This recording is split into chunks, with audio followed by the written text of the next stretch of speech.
আচ্ছা, এরপর আসছে সীমা সংক্রান্ত কতগুলো মৌলিক উপপাদ্য। 1 নম্বর হচ্ছে limit x tends to a f1x plus minus f2x plus f3x, মানে যদি চলতে থাকে অনেকগুলো অপেক্ষকে f1x f2x f3x, এরা কি? এরা হচ্ছে অপেক্ষক। অনেকগুলো অপেক্ষকের যোগ বিয়োগ থাকে, তাহলে সেক্ষেত্রে প্রত্যেকটা অপেক্ষককে লিমিট আলাদা করে বার করে যোগ বিয়োগ করতে হবে। তাহলে limit x tends to a f1x plus minus f2x plus minus f3x plus minus, এইভাবে চলতে থাকলে সেখানে কী হবে?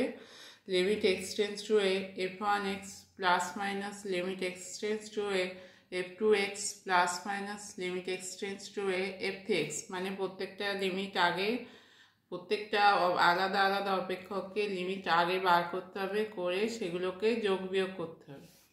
Limit x tends to a f1x f2x f3x, তিনটে যদি গুণফল থাকে সেক্ষেত্রেও লিমিটগুলো আলাদা করে গুণ হিসেবে লেখা যায়। Limit x tends to a f1x into limit x tends to a f2x into limit x tends to a f3x। যদি ভাগ আকারে থাকে limit x tends to a fx by pi x, সেক্ষেত্রে লেখা যাবে limit x tends to a fx by limit x tends to a pi x, যেখানে এই তলারটা 0 হবে না, তলারটা 0 হলে কিন্তু এটা পাওয়া যাবে না। তাহলে limit x tends to a pi x not equals to 0। Limit x tends to a pi fx সমান হবে, পাইটা বাইরে যাবে, ভেতরে লিমিটটা ঢুকে যাবে। তাহলে পাই অফ দুটো অপেক্ষকের যৌগিক অপেক্ষকের যদি লিমিট বার করি, তাহলে একটা অপেক্ষক বাইরে চলে যাবে আর একটা অপেক্ষকের লিমিটটা ভেতরে ঢুকে যাবে। Pi limit x tends to a fx, limit x tends to a x to the power n minus a to the power n by x minus a সমান হবে n into a to the power n minus 1। Limit x tends to 0 sine x by x সমান হচ্ছে 1। Extra কি? Extra হচ্ছে রেডিয়ানে মাপা হবে, extra এখানে degree নয়, এক্স যে সাইন এক্সের এক্স কোনটা, এটা হয়ে যাবে রেডিয়ানে।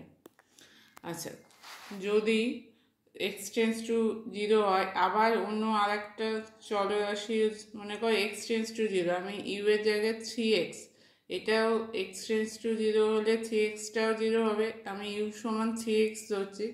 তাহলে ইউটা এক্সের অপেক্ষক, যেটা এক্স টেন্ডস টু 0 যদি হয় সেক্ষেত্রে ইউ টেন্ডস টু 0 হয়, তাহলে সেক্ষেত্রে limit x tends to 0 fx এর মান যদি l হয়, limit u tends to 0 fu এর মানও l হবে। আচ্ছা, যদি এক্স টেন্ডস টু ইনফিনিটি হয় সেক্ষেত্রে যে আমাকে জেড সমান 1/x বসিয়ে জেড টেন্ডস টু 0 ধরে এখানে মান বার করতে হবে 0 প্লাস। তাহলে এক্স টেন্ডস টু ইনফিনিটিভ হলে সেখানে লেখা যাবে limit x tends two infinitive fx সমান হবে limit Z tends to 0 plus f 1/z, মানে এক্স সমান কী হবে? জেডটা তলায় যাবে, এক্স সমান 1/z।